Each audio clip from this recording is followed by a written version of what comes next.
हो मौलाना भूल गया कि शासन किसका है। वो ये मानता था धमकी देंगे और हम जबरदस्ती जाम कर देंगे। हमने कहा जाम नहीं होगा, कर्फ्यू भी नहीं लगेगा, लेकिन कर्फ्यू का सबक तुम्हें ऐसा सिखा देंगे कि तुम्हारी आने वाली पीढ़ी दंगा करना भूल जाएगी। बरेली के मौलाना भूल गए कि यूपी में काबा, यूपी में योगी बाबा। हिंसा पर सीएम योगी का बड़ा बयान, पाई पाई का होगा हिसाब, धरपकड़ शुरू। बोले योगी न जाम न कर्फ्यू, आने वाली पीढ़ी दंगा करना भूल जाएगी। दर्शकों, कुछ लोग आवेश में आकर भूल जाते हैं उन पुरानी लाइनों को कि मजहब नहीं सिखाता आपस में बैर रखना। लेकिन कुछ शरारती तत्व यूपी को जलाना चाहते हैं, दंगा भड़काना चाहते हैं, बीमारू राज्य बनाना चाहते हैं, और मौलाना भूल गए थे कि शासन किसका है। दर्शकों, ये कहना है सीएम योगी आदित्यनाथ का, न कहीं दंगा होगा न कहीं कर्फ्यू होगा, और यूपी में ऐसा करने वालों का भरपूर इलाज होगा। दरअसल हम आपको बता दें कि बरेली में हुई हिंसा को लेकर लगातार बड़े खुलासे हो रहे हैं।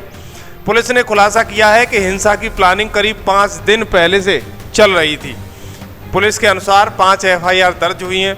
साथ ही दंगा भड़काने वाले 30 से अधिक लोगों को अब तक गिरफ्तार किया जा चुका है। अब बरेली पुलिस 60 से अधिक सीसीटीवी फुटेज खंगाल रही है। चप्पे चप्पे पर ड्रोन कैमरे से नजर रखी जा रही है। दर्शकों, आपने देखा होगा कि बरेली में शुक्रवार को जुमे की नमाज के दौरान हुई हिंसा को लेकर पुलिस लगातार जांच में जुटी हुई है। पुलिस ने कुल 5 एफआईआर दर्ज की। हालांकि अभी बरेली शहर में हालात सामान्य हैं। जिले के डीएम ने कहा है कि दोषियों के खिलाफ एनएसए के तहत मामला दर्ज किया जाएगा। वहीं गिरफ्तार लोगों के परिजन उन्हें बेगुनाह बता रहे हैं। किसी का कहना है कि उनके घर का आदमी दवा लेने गया था, तो किसी का कहना है कि उनका बेटा घर पर खाना खाने के लिए आ रहा था। पुलिस ने यह भी दावा किया है कि भीड़ में से कुछ लोगों ने जमकर पत्थरबाजी भी की, जिसमें पुलिस को भी थोड़ी बहुत चोटें आई। लेकिन सवाल यह है कि आखिर ये दंगाई आए कहां से? किसने कहा कि पत्थर कांड को अंजाम दो? लेकिन वर्तमान में सरकार का कड़ा रवैया देखा है कि फोर्स ने मैदान में किस तरीके से किया, क्योंकि कुछ राजनीतिज्ञों का यह भी मानना है कि बरेली से मुजफ्फरनगर महज 250 किलोमीटर की दूरी है। यहाँ 27 अगस्त 2013 को कवाला गांव में हिंदू मुस्लिम दंगा भड़का था और कर्फ्यू लगा था। इस दंगे में 60 से अधिक लोगों की जान गई थी और 40,000 से अधिक लोगों को विस्थापित करना पड़ा था। इस दौरान समाजवादी पार्टी की सत्ता हुआ करती थी।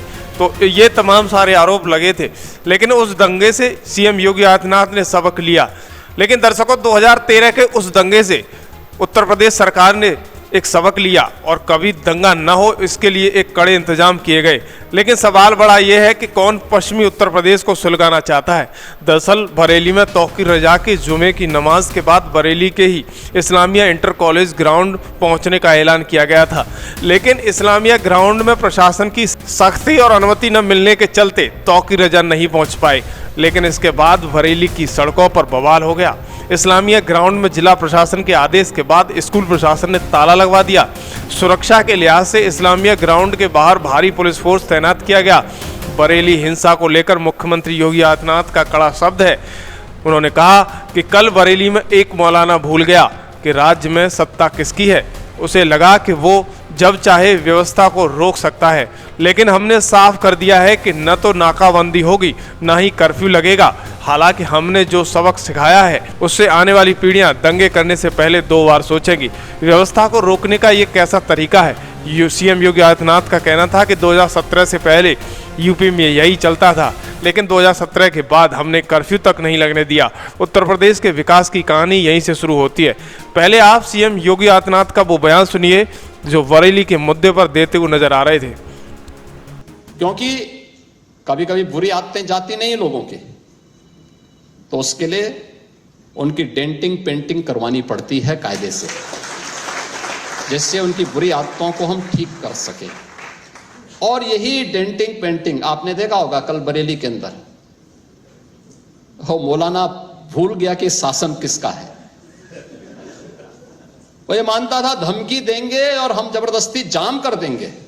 हमने कहा जाम नहीं होगा, कर्फ्यू भी नहीं लगेगा, लेकिन कर्फ्यू का सबक तुम्हें ऐसा सिखा देंगे कि तुम्हारी आने वाली पीढ़ी दंगा करना भूल जाएगी।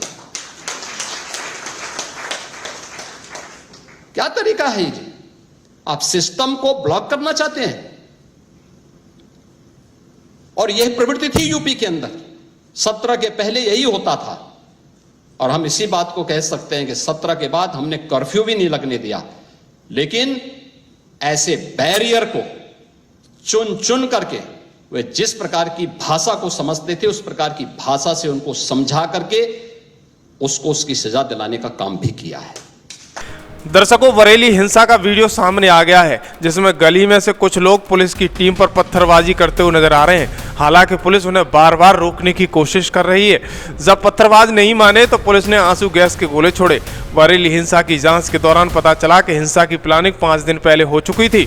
पुलिस के मुताबिक साजिश में जो भी लोग शामिल थे उनकी पहचान कर ली गई है। इसके अलावा सभी उपद्रवियों और साजिश में शामिल लोगों पर एनएसए के तहत बड़ी कार्रवाई की जाएगी।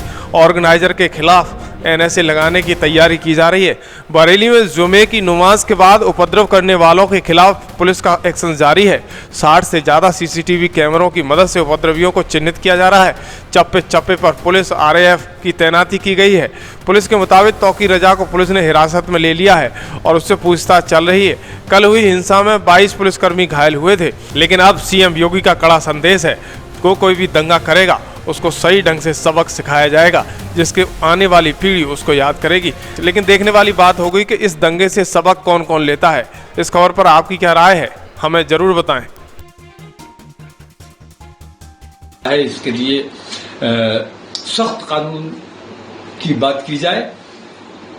मेरा सिर्फ इतना मकसद था कि मैं वहां जाता, नमाज पढ़ता, उसके बाद अपना मेमोरेंडम देता और अपने लोगों से मैं ये अपील करता कि खैरियत के साथ और दुरूद शरीफ का नजराना पेश करते हुए वापस अमन के साथ अपने घरों को जाएं।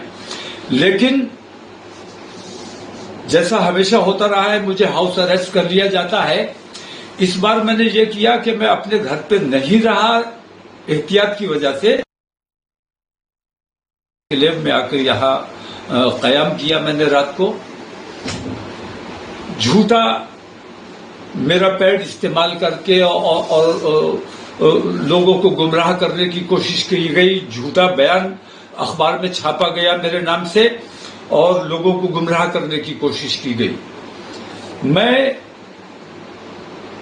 जुमे की नमाज के लिए जब जाने के लिए निकलने वाला था, उसी वक्त किसी तरह इन लोगों को खबर हो गई कि मैं कहाँ हूं।